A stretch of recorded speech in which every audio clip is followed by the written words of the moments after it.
नमस्कार मित्रांनो. आज आपण बघूया बॅलन्स शीट. बॅलन्स शीट हे एक अकाउंट नसून एक स्टेटमेंट मानलं जातं, जे प्रॉफिट अँड लॉस मध्ये आपण नेट प्रॉफिट काढलेलं आहे ते बरोबर आहे किंवा नाही, किंवा आपण ह्याच्या मागे जे काही अकाउंटिंग केलेलं आहे त्यात काही चुका आढळतात का, चुका आहेत का, हे पाहण्यासाठी आपण काय करतो, इथं बॅलन्स शीट तयार करतो. बॅलन्स शीट मध्ये आपल्याला दोन साइड भेटतात, एक लायबिलिटी आणि एक ॲसेट. लायबिलिटी साइड आणि असेट साइड. या असेट साइड मध्ये आणि लायबिलिटी साइड मध्ये आपण चार भागामध्ये विभागणी करतो. ॲसेट साइड देखील चार भागामध्ये विभागणी करतो. म्हणजे असेट्स आपले चार प्रकारचे असतात आणि लायबिलिटीज देखील चार प्रकारचे आहेत. तर इथं असेट चार प्रकारचे कोणते कोणते, तर एक फिक्स्ड असेट, दुसरं इन्व्हेस्टमेंट, तिसरं current asset and loan and advances, आणि चौथं मिसलेनियस एक्सपेन्सेस. हे चार प्रकारचे असेट आपल्याला बिझनेसमध्ये आढळतात. त्याचबरोबर लायबिलिटीज, कॅपिटल, दुसरं reserve and surplus, loan liability आणि करंट लायबिलिटी अँड प्रोव्हिजन्स, हे चार प्रकारचे लायबिलिटीज आपल्याला आढळतात. तर आपण जे काही नेट प्रॉफिट आणि ग्रॉस प्रॉफिट काढण्यासाठी जे काही अकाउंट घेतलेत आणि आपण जे काही ट्रायल बॅलन्स मध्ये क्लोजिंग अकाउंट केलेत, ते क्लोजिंग अकाउंटचे सगळे बॅलन्सेस आपण काय करतो, एक तर trading account, profit and loss account आणि बॅलन्स शीट मध्ये आपण ट्रान्सफर करतो. ॲसेट असेल तर ॲसेट साईडला, लायबिलिटी असेल तर लायबिलिटी साईडला इथं ट्रान्सफर करतो आणि त्याचे क्लोजिंग बॅलन्सेस आपण इथं लिहितो. तर आपण आज बघूया asset side. Asset, fixed asset, पहिले असेट आहे आपली फिक्स्ड असेट, म्हणजे स्थावर मालमत्ता. अनमुवेबल प्रॉपर्टी देखील मानलं जातं याला. अनमुवेबल प्रॉपर्टी म्हणजे काय, तर आपली जी प्रॉपर्टी एका ठिकाणाहून दुसऱ्या ठिकाणी हलवता येत नाही, अशा प्रकारच्या प्रॉपर्टीला अनमुवेबल प्रॉपर्टी किंवा फिक्स्ड असेट असं म्हटलं जातं. मग ह्याच्यामध्ये दोन टाईपचे असेट्स येतात आपले फिक्स्ड असेट, एक टँजेबल आणि दुसरं इनटँजेबल. टँजेबल असेट म्हणजे जे डोळ्याला दिसतात अशा प्रकारच्या असेटना आपण टँजेबल असेट म्हणतो, आणि जो डोळ्याला दिसत नाहीत तरी देखील आपली असेट असते त्याला काय म्हणलं जातं, इनटँजेबल असेट, म्हणजे अदृश्य मालमत्ता. आता ह्याच्यामध्ये लँड अँड बिल्डिंग ही आपली टँजेबल असेट आहे. आपली जी काही बिल्डिंग आहे बिझनेसची किंवा जागा आहे ती देखील आपली फिक्स्ड असेट आहे. प्लांट अँड मशिनरी, जी काही आपली मशिनरी आहे आपल्या बिझनेस मधले, ते सगळे आपले फिक्स्ड असेट आहे. फर्निचर अँड फिक्चर, फर्निचर जे काही आपल्या बिझनेसमध्ये आपण घेऊन आलेलो आहे, ठेवलेलं आहे, वापरत आहे, ते देखील आपलं फिक्स्ड असेट आहे. इक्विपमेंट, जे काही आपल्याला एक मशिनरी हँडल करण्यासाठी इक्विपमेंट लागतात, ते सगळे इक्विपमेंट ते देखील आपलं फिक्स्ड असेट आहे. लूज टूल्स, जे काही टूल्स आपल्या मशिनरीसाठीच लागतात ते सगळे लूज टूल्स म्हणजे देखील आपली फिक्स्ड असेट आहेत. हे सगळे काय आहेत, टँजेबल असेट. आता इथं खाली आपल्याला आढळतात इनटँजेबल असेट. गुडविल म्हणजे मार्केटामध्ये आपले असलेलं नाव, नाव लौकिकता असं म्हटलं जातं, त्यालाच काय म्हणलं जातं, गुडविल. गुडविल ही देखील आपली फिक्स्ड असेट आहे, ते देखील इनटँजेबल. पेटेंट म्हणजे आपली जी काही वस्तू आहेत त्या वस्तूचं आपण कुठंतरी पेटेंट करून ठेवलेलं असतं, ते पेटेंट करण्यासाठी जो काही खर्च आलेला आहे, पैसा आलेला आहे, तो पैसा म्हणजे सगळं आपलं पेटेंट, म्हणजे ते देखील आपली फिक्स्ड ॲसेट आहे. कॉपीराईट, एखाद्याचं जर आपण कॉपीराईट्स घेतलेलं असेल ते देखील आपलं फिक्स्ड ॲसेट आहे. प्रिमायसेस, एखादं जर आपण लीज होल्ड प्रॉपर्टी घेतलेली आहे आणि त्या लीज होल्ड प्रॉपर्टीवरती आपल्याला प्रिमायसेस मिळत असतील तर ते देखील आपली फिक्स्ड ॲसेट आहे. लीज होल्ड प्रॉपर्टी म्हणजे एखादं मॉर्गेज, लीजवरती आपण जर एखादी जागा किंवा बिल्डिंग घेतलेली असेल तर त्या प्रॉपर्टीला लीज होल्ड प्रॉपर्टी असं म्हटलं जातं. अशा प्रकारचे हे फिक्स्ड असेट आपल्याला असेट साईडला आढळतात.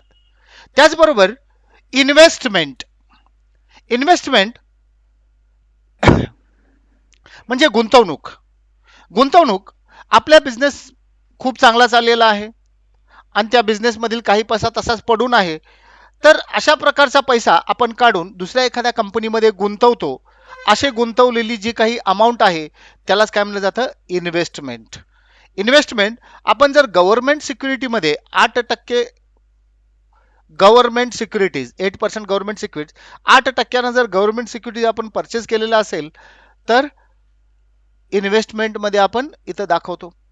परचेस शेअर्स, दुसऱ्या कंपनीचे शेअर्स घेतलेले असेल ते देखील आपले असेटच आहे. आणि परचेज डिबेंचर, दुसऱ्या कंपनीचे आपण जर परचेस केलेले असेल, डिबेंचर्स परचेस केले असेल, डिबेंचर्स म्हणजे कर्ज रोखा आपण जर खरेदी केलेलं असेल तर ते देखील आपलं इन्व्हेस्टमेंटच आहे. म्हणजे हे देखील आपली असेटच आहे. तिसरे आहे current asset and loan and advances. Current asset म्हणजे अशी एखादी आपल्याकडे मालमत्ता असते ती आपण तुरंत वापरू शकतो, अंमलात आणू शकतो, आपल्याकडे कॅशमध्ये कन्वर्ट केली जाते आणि त्याचा वापर केला जातो. अशा प्रकारच्या असेटला करंट असेट असं म्हटलं जातं. Current asset cash in hand, आपल्याकडे पैसा आहे तुरंत आपण ते वापरू शकतो, लगेच आपल्याला वापरात येईल. कॅश असेल तर कॅश आपण कुठेही काही खरेदी काहीही करू शकतो. अशा प्रकारची जी काही मालमत्ता आहे त्याला काय म्हटलं जातं, cash in hand. Cash at bank, बँकेमध्ये ठेवलेली आपली रक्कम ते देखील आपण केव्हाही वापरू शकतो, म्हणून हे देखील आपलं करंट ॲसेट आहे. स्टॉक इन हँड, आपल्याकडे असलेला स्टॉक आपण कधीही विकून काढू शकतो, याला काय म्हटलं जातं, करंट ॲसेट. त्यानंतर सन्ड्री डेटर्स. सन्ड्री डेटर्स म्हणजे आपण ज्यांना उधारीवरती माल विकलेला आहे त्यांच्याकडून पैसा आपण केव्हाही रिकव्हरी करू शकतो, म्हणजे ते लगेच येणार आहे अशी अमाऊंट. ओके, म्हणून त्याला करंट ॲसेट म्हटलं जातं. डेटर्स, ज्यांना आपण उधारीवरती माल विकतो त्यांच्याकडून जे पैसे येणं आहे त्याला काय म्हटलं जातं, त्या कंपन्यांना सन्ड्री डेटर्स असं म्हटलं जातं. डिपॉझिट, प्रत्येक बिझनेसमध्ये डिपॉझिट हे आपल्याला ठेवावं लागतं. एक तर एफडी, बिझनेसमध्ये एफडी शक्यतो केलं जात नाही, तर कशा प्रकारचे डिपॉझिट, एखादं जर बिल्डिंग आपल्याला भाड्याने घ्यायचं असेल तर पहिल्यांदा आपल्याला डिपॉझिट द्यावं लागतं, ते डिपॉझिट. किंवा इलेक्ट्रिसिटी घ्यायची असेल तर त्याला डिपॉझिट, इंटरनेट कनेक्शन घ्यायचं असेल तर त्याला डिपॉझिट. अशा विविध ठिकाणी आपण जे काही अमाऊंट ठेवलेली असते डिपॉझिट, म्हणजे ते देखील आपले असेट आहे. ते आपण जर कॅन्सल केलं की आपल्याला असेट, डिपॉझिट आपल्याला परत मिळतं, म्हणजे डिपॉझिट हे देखील आपलं करंट ॲसेट आहे.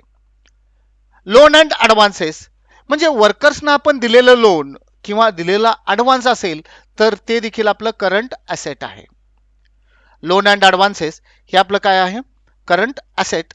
म्हणजे आपलं दिलेलं लोन किंवा आपण दिलेला ॲडव्हान्स केव्हाही आपण परत घेऊ शकतो. प्रीपेड, प्रीपेड म्हणजे पुढच्या वर्षी रक्कम आपण याच वर्षी पे केलेलं असतं, म्हणजे पुढच्या वर्षी आपल्याला खर्च आहे परंतु पुढच्या वर्षाचा खर्च या वर्षामध्ये आपण जर खर्च केलेला असेल तर त्याला काय म्हणलं जातं, प्रीपेड. प्रीपेड रेंट असो, प्रीपेड सॅलरी असो, ते देखील आपलं करंट ॲसेट आहे, म्हणजे ते आपण परत घेऊ शकतो. उदाहरणार्थ आपण जर एखादी जानेवारी महिन्यामध्ये 6 महिन्याचा हप्ता इन्शुरन्सचा एकदमच भरला तर 3 महिन्याचा आपण या वर्षाचा भरला आणि 3 महिने पुढच्या वर्षाचे. 3 महिने आपण जे पुढच्या वर्षाचा विम्याचा हप्ता भरलेला आहे ते म्हणजे आपलं प्रीपेड असं म्हटलं जाईल, प्रीपेड. आता नेक्स्ट आहे मिसलेनियस एक्सपेन्सेस. एक्सपेन्सेस हा आपला खर्च आहे, खर्च आहे, परंतु आपण इथं ॲसेट म्हणून दाखवतो. खर्च आपण ॲसेट म्हणून दाखवतो कारण हा जो खर्च आहे डायरेक्ट किंवा इनडायरेक्ट नसतो, आपल्याला बिझनेसमध्ये डायरेक्ट दाखवता येत नाही म्हणून आपण इथं दाखवतो. उदाहरणार्थ प्रिलिमिनरी एक्सपेन्सेस म्हणजे एखादा व्यवसाय सुरू होण्याच्या आधी जो काही खर्च होतो तो खर्च म्हणजे खर्च मानलं जात नाही, कारण ते परचेससाठी नसतं किंवा सेलसाठी नसतं. आपला बिझनेस आता आपण उभा करत आहोत आणि ते उभा करण्यासाठी जो काही खर्च होतो त्याला काय म्हणलं जातं, प्रिलिमिनरी एक्सपेन्सेस. आणि हा जो खर्च आहे हा खर्च आपण खर्च न मानता आपली मालमत्ता मानली जाते आणि इथं दाखवलं जातं मिसलेनियस एक्सपेन्सेस मध्ये. अशाच प्रकारे ऑफिस शिफ्टिंग चार्जेस, ऑफिस एखादं जर आपलं शिफ्ट करण्यासाठी जो काही खर्च होतो तो खर्च म्हणजे देखील आपलं मिसलेनियस एक्सपेन्सेस. किंवा कंपनी इस्टॅब्लिश एक्सपेन्सेस, कंपनी एखादी जर मोठी करायची असेल तर एक्सपांड करायचं असेल तर त्याच्यासाठी जो काही खर्च येतो तो देखील खर्च आपलं मिसलेनियस एक्सपेन्सेस म्हणून इथं लिहिलं जातं. म्हणजे त्याला खर्च न मानता त्याला आपली मालमत्ता मांडली जाते. अशा प्रकारे आज आपण बघितलं ॲसेट. ॲसेट तर आजचा क्लास आपण इथंच थांबू आणि उद्या आपण बघूया लायबिलिटी साइड. लायबिलिटी